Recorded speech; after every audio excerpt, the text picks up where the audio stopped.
মেঘে ঢাকা আকাশ, দূরে পাহাড়ের কোল ঘেঁষে ঝর্ণার গান, চারপাশে ফুটে থাকা নাম না জানা পাহাড়ি ফুল যেন শৃঙ্খলার প্রকৃতির নিঃশব্দ হাসি। এই পাহাড়ি সকালে নতুন গল্পের খোঁজে আবার পোস্ত বেরিয়ে পড়ল, সঙ্গে থাকলো জয় হিমালয়া। আজ পাহাড়ে ইলিশ উৎসবের দ্বিতীয় দিন, আকাশ এখনও কেঁদে চলেছে, তাই আনন্দগুলো হোমস্টের অনিন্দেই কিছুটা সীমাবন্দী। সকাল থেকে শুরু হয়েছে ইলিশ কাটাকাটির যুদ্ধ, আর এরই ফাঁকে হোমস্টের রান্নাঘর থেকে আমাদের জন্য আসলো ব্রেকফাস্ট।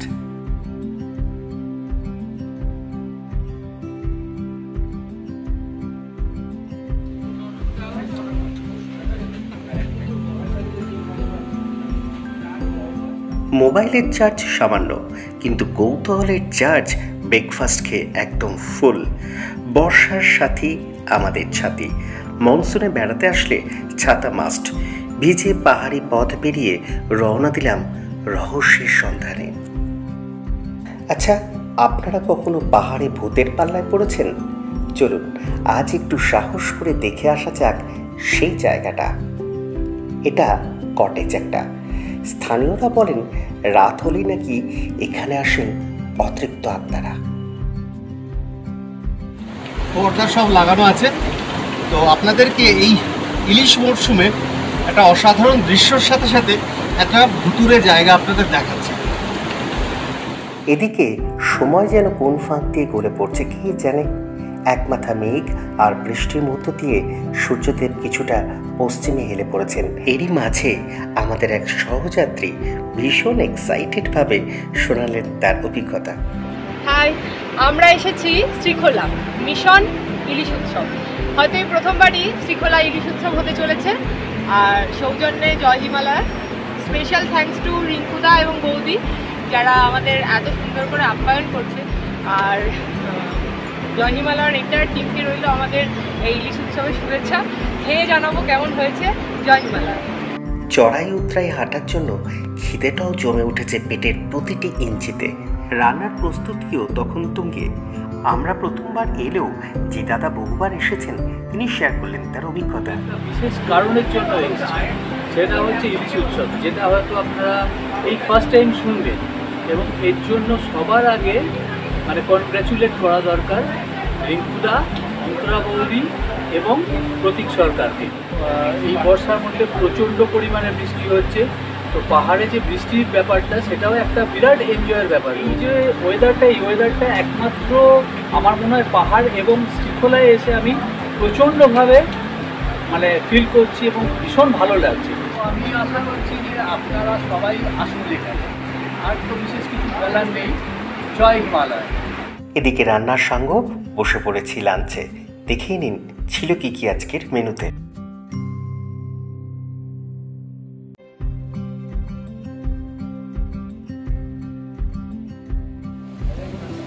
বর্ষায় পাহাড়ের কোলে নদীর বুকে গরম গরম ইলিশ ভাত।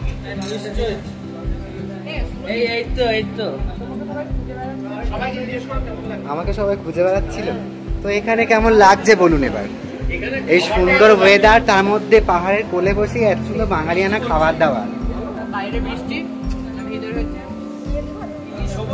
তেল, ইলিশ ভাজা, ইলিশ ভাপা, কাছে মুগের ডাল, আলু চিপস, বলতে জমে ক্ষীর।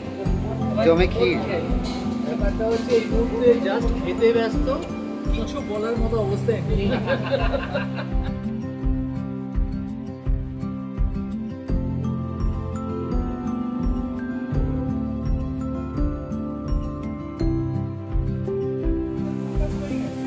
বর্ষার বৃষ্টি, ঝর্ণার শব্দ, আর এরকম মাছ সবাই সমুদ্রে খায়, নদীতে খায়, বা পাহাড়ে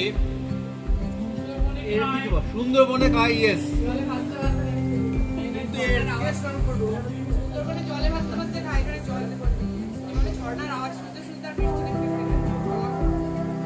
থ্যাঙ্কস টু জয় হিমালয়া। লাঞ্চের পর আমি দিলাম টানা ঘুম, আর সুরজিৎরা বেরিয়ে পড়লো কিছুটা ট্রেক করতে। এখন আমরা লাঞ্চ টাঞ্চ করে বেরিয়েছি ট্রেকিংয়ের জন্য। সবাই যাচ্ছে, আমাদের সঙ্গে আছে পূর্ণিমা দিও আছে। পূর্ণিমা দিকে তো দেখেইছেন আগের ভিডিওতে। আর এখন সবাই যাচ্ছি, সামনে অনেকেই আছে। ভালো লাগছে, এনজয় করছি। তবে এখন ওয়েদারটা একদম ক্লিয়ার হয়ে গেছে, জানি না এরপরে কি হবে, তবে এখন ওয়েদার ক্লিয়ার। নিস্তব্ধ পাহাড়ের বুকে তখন ঘন হয়ে উঠছে সন্ধে। ঝিঝি পোকার ডাকার সন্ধ্যায় শহরের সভ্যতা থেকে দূরে একে অপরকে জানা চেনার জন্য আদর্শ হলো এই শ্রীখোলা। আর এই সন্ধ্যেতে জমে উঠল গানের আসর। आप लोग से मिलकर बहुत अच्छा लगा।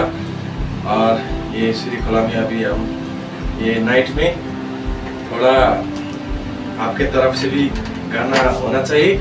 हम भी एक मैं स्टार्ट कर दूंगा, आप लोग भी गाना है, ठीक है माजी? ओके। मेरो सम्झनाहरू तिमीले नै भरिएको छ, जहाँ जाऊँ तिम्रो याद छरिएको छ, जसरी सिमलको भुवा ठोकिन्छ बतासँग। Thank you. आप लोग भी गाइए। চাকরিটা আমি পেয়ে গেছি বেলা সত্যি, আর মাত্র কয়েকটা মাস ব্যাস। স্টার্টিং এ ওরা 1100 দেবে, 3 মাস পরে কনফার্ম। চুপ করে কেন বেলা কিছু বলছো না? এটা কি 2441139? বেলা বস তুমি পারছো কি শুনতে? নিজেকে মনে হয় বলে দিই এই সবই ভুল। ঝরে যাক পড়ে যাক আদরের ফোটানো ফুল। ও চিন্তাতে তোর কাটছে প্রহর, শান্তি নেই এই যন্ত্রণা। যেহেতু পরের দিন বেশ তাড়াতাড়ি বেরোতে হবে, তাই রাতে পোলাও আর চিকেন কষা খেয়ে দিলাম ঘুম। আজ আমাদের ফেরার দিন। পাহাড় যেন দুদিনের মধ্যেই গভীরভাবে আপন করে নিয়েছে আর সমৃদ্ধ করেছে শ্রীখোলার ওপেন ন্যাশনাল পার্ক। যাওয়ার আগে হোমস্টের কর্ণধারের সঙ্গে পরিচয়টা আপনাদের করিয়ে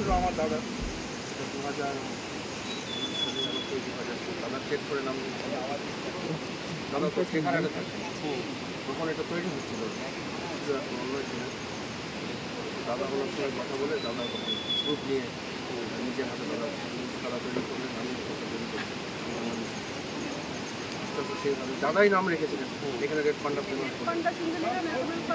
ফেমাস, ওই দেখতে সবাই আসে, হোমস্টেটা করা হয়। এখন এটাই আমাদের বাসস্থান, আমাদের এখানেই ভালো লাগে, এখানেই ভালো লাগে। আমরা সমতলে যেটা মেন যে গরম ব্যাপারটা আমাদের একদম। আর বৌদির সুন্দর যে হাতের রান্না, এটার মানে কিভাবে আসলে না, আমি মানে রান্না ছোট থেকে করতে ভালোবাসতাম, মানে শখে করতাম আর কি।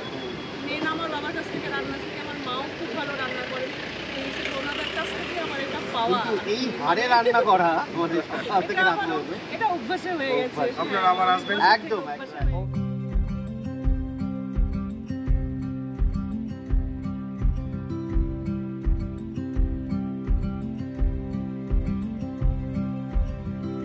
শ্রীখোলা থেকে দুধটাতে এসছি আমরা। আগের দিন এই পয়েন্টেই কিন্তু আমরা করেছিলাম সেই বাঁশকুড়ো দিয়ে লাঞ্চ, আর এখানে আজকে আমরা করব ব্রেকফাস্ট। পাহাড় মানে শুধু সবুজ নয়, এসবের মাঝে লুকিয়ে থাকে মোমোর গরম ধোঁয়াও। ধোত্রেতে ব্রেকফাস্ট সেরে প্রায় 50 কিলোমিটার পাড়ি দিয়ে এলাম সবুজ উপত্যকায়, যদিও সেটা ভারত নয়। ব্রেকফাস্টের পর আমরা একটি পয়েন্টে আসছি, অত্যন্ত সিনিক বিউটি আছে, তাছাড়া এখান থেকে নেপালকে দেখতে পাওয়া যায়, সেটা হচ্ছে গুফা পাতাল।